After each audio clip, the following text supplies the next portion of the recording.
तो JEE main 2025 का hyperbola का ये एक क्वेश्चन है जिसमें हमें फोकाई दिया हुआ है 1,14 और 1,-12। तो हमें दिख रहा है कि ये स्टैंडर्ड हाइपरबोला नहीं है। स्टैंडर्ड हाइपरबोला में तो a,0 और -a,0 होता है और ये एक पॉइंट से भी पास करता है। हमें बतानी है लेंथ ऑफ लैटस रेक्टम क्या होगी। तो लेंथ ऑफ लैटस रेक्टम का हमें फॉर्मूला पता है 2b² होता है। अब ध्यान रखिए, जो कॉन्सेप्ट हम यहाँ डिस्कस करेंगे वो आप हमेशा अप्लाई कर सकते हैं।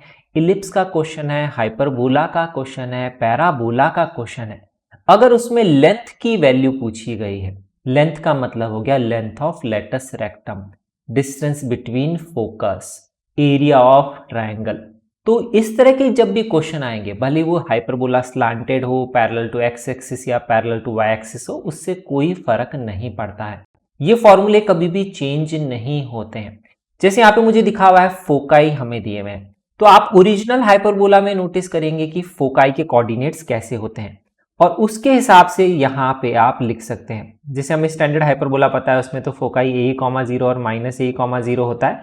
तो ध्यान रखिए, कोऑर्डिनेट्स चेंज हो सकते हैं लेकिन लेंथ कभी भी चेंज नहीं होती। तो ध्यान रखिए, कभी भी आपको फोकाई दिए हुए हैं तो फोकस या फोकाई के बीच का जो डिस्टेंस है वो कभी भी चेंज नहीं होगा।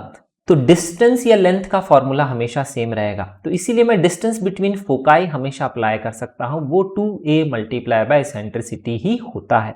ये इलिप्स में क्वेश्चन आया, उसमें भी आपको यही करना है। तो 2ae की वैल्यू को हम निकालेंगे, इन दोनों के बीच में डिस्टेंस फॉर्मूला अप्लाई। 1 - 1 0 हो जाएगा, 14 - -12 हो जाएगा 26 का स्क्वायर, उसका रूट लेंगे तो 26 आएगा। तो ए की वैल्यू 13 आएगी। ध्यान रखिए, ए भी लेंथ को ही रिप्रेजेंट करता है। ये वैल्यू कैसा भी हाइपरबोला या एलिप्स हो उसमें ये यही रहेगी, अगर आपको दो फोकाई दिए हुए हैं तो। अब हमें एक इंफॉर्मेशन और दी हुई कि हाइपरबोला इस पॉइंट से पास करता है, तो उसके केस में हम कौन सी इंफॉर्मेशन यूज करेंगे? पॉइंट से पास करने के लिए या तो हमें इक्वेशन ऑफ हाइपरबोला पता हो, उसमें हम पुट कर दें, लेकिन ये स्टैंडर्ड हाइपरबोला तो नहीं है। तो पॉइंट से रिलेटेड जब भी इंफॉर्मेशन दी हुई होती है, ध्यान रखिए एक इंपॉर्टेंट प्रॉपर्टी होती है हाइपरबोला की, स्पेशली जिसमें पॉइंट और फोकाई के कोऑर्डिनेट्स दिए हुए हैं। वो प्रॉपर्टी आपको हमेशा ध्यान रखनी है। वो प्रॉपर्टी होती है, इस पॉइंट का फर्स्ट फोकस से डिस्टेंस और इसी पॉइंट का सेकंड फोकस से डिस्टेंस का जो डिफरेंस है उसका मैग्नीट्यूड हमेशा 2a के बराबर होता है।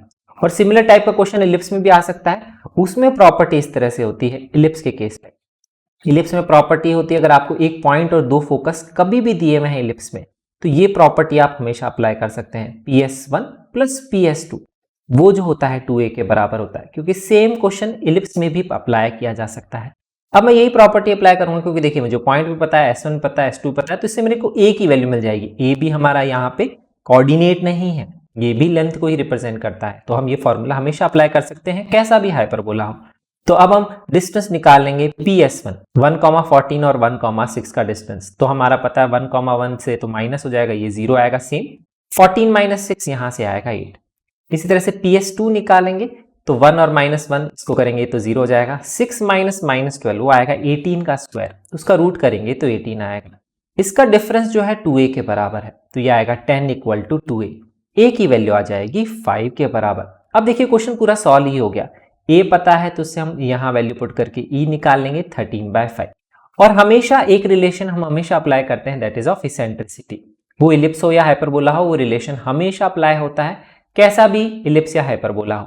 तो यहाँ पे इसेंट्रिसिटी का रिलेशन हाइपरबोला में होता है b² / a² = e² - 1, इलिप्स में 1 - e² होता है। तो अब यहाँ से हम b² की वैल्यू निकाल सकते हैं, क्योंकि b² और a पता लग जाएगा तो लेंथ ऑफ लैटिस रेक्टम आ जाएगी। यहाँ पे पुट करेंगे 13/5 का स्क्वायर, ये हो जाएगा यहाँ पे 13² - 5², क्योंकि 5² मल्टीप्लाई करेंगे तो ये तो कैंसिल हो जाएगा इसमें, और यहाँ 5² आ जाएगा, ये आएगा 169 - 25 विच इज 144। तो b² की जगह 144, a की जगह 5, तो ये आंसर आ जाएगा 288/5 which will match from option number 3।